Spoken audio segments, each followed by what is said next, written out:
Welcome back to my Rogue One, a Star Wars story trailer review. This is part two. Hope you enjoy. Peace.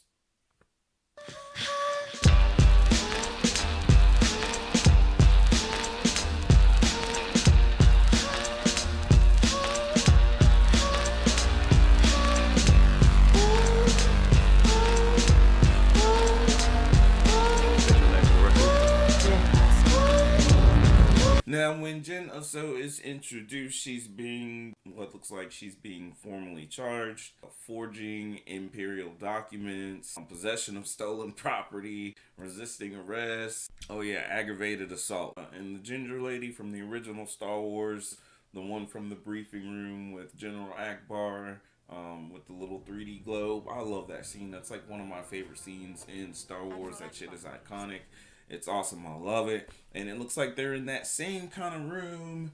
And the ginger is speaking with Jyn Erso, and she's saying, you're rebellious and reckless. And Jyn Erso is like, you call this a rebellion? I rebel. Proceeding that scene is a scene with Jyn Erso kicking ass and taking stormtrooper names.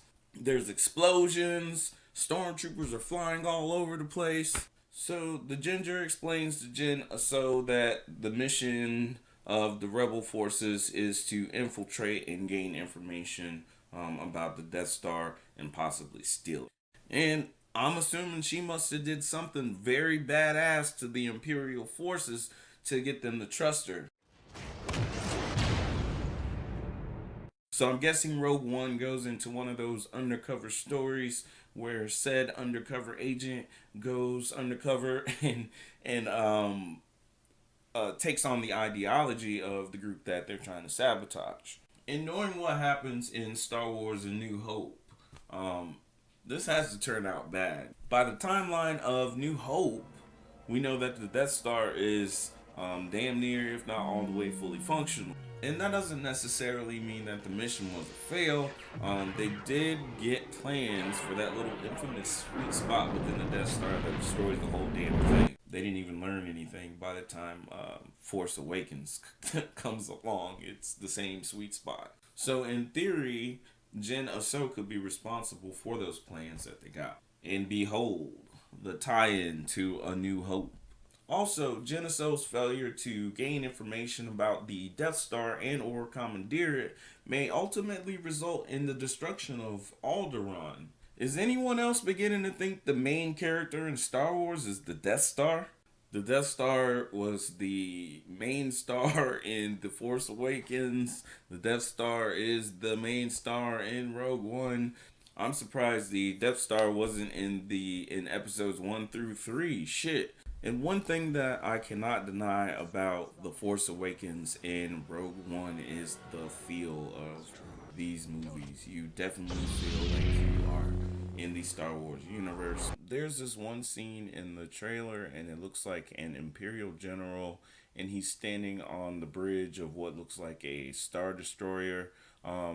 In that scene, you could just take that slice and put it right within A New Hope, and it would fit perfectly. I mean, besides the movie quality or whatever, but the look, the feel, all these movies, even episodes 1 through 3, look and feel like Star Wars. It's just some of us have a problem with some of the storytelling in some of the movies in Star Wars. I don't give a damn how good the world looks. If the story isn't compelling and interesting, we're going to lose interest, and then we're going to send those evil memes at you real quick on social media. So especially in today's tech and time with social media and the internet, like, you gotta be on it. Anyway, also in the trailer, I'll be damned if it isn't world-renowned actor Forrest Whitaker.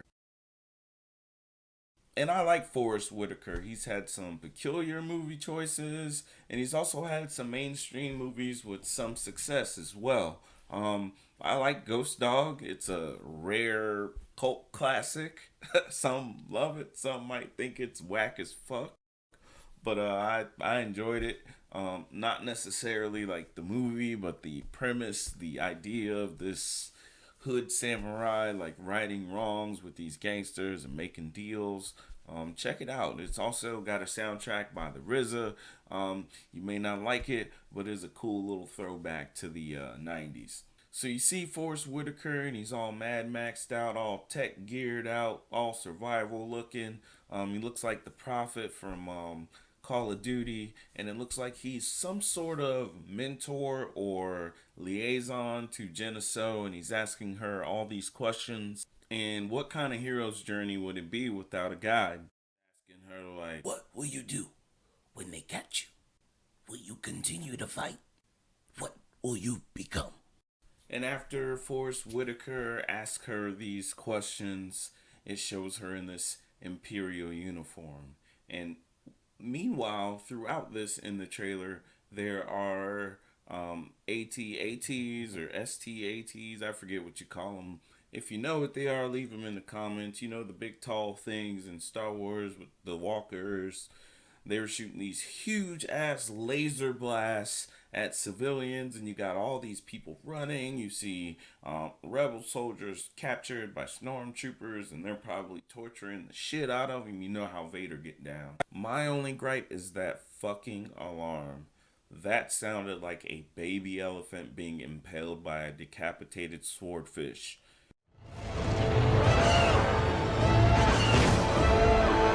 Damn, my God, who chose this sound? Like it's horrible, it's horrendous. I can't take it. It's worse than fucking nails on a chalkboard. They need to like not put this in the next trailer that they have for this movie. Damn, or there might not be a review for the next one because of that damn alarm sound. Side note, what the fuck? There is a scene with Donnie Yen. Donnie Yen is a Hong Kong actor. He's been in several American films. I first seen him in Blade 2. He played a character named Ghost, I think. If you know that, leave it in the comments. I might be wrong. I think his name was Ghost, and he is a very underrated Hong Kong actor, at least over here in America. And I'm very excited to see Donnie Yen. I think it's time that he gets a little shine. There's a scene he's surrounded by stormtroopers, and he's got a stick, and it looks like he's gonna kick some stormtrooper ass, and that's dope. I feel like Donnie Yen would have been more popular in America, but because of martial artists like Jet Li and Jackie Chan, he's been a little bit overshadowed. If you really want to see how Donnie Yen gets down, check out the Ip Man series. It is dope. He kicks some major ass in those movies, and that is definitely a display of his skill and his ability to kick ass. And you'll definitely see why I say he's underrated. Check it out, Ip Man, IP Man. So overall, I am excited about the trailer. But like I always say, it's easy to make a great trailer, and we'll just have to go out and see the movie and see how good it is. Oh yeah, there's also this scene.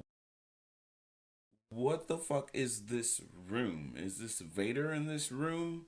Will Rogue One allude more to Force Awakens? Will bitch ass Hayden Christensen show up? Anyway, who knows? Let me know what you think. Leave some comments in the box below. Subscribe. Thank you for watching. I am Black Nerd 2.0. Peace. By the way, check out Danger Dash's channel. She has an interesting analysis of my first two videos, the Ghostbusters trailer and X-Men Apocalypse. Interesting analysis of my videos and just what's going on with movies in general right now. Check it out. It's dope. I'll leave a link in the description below. Peace.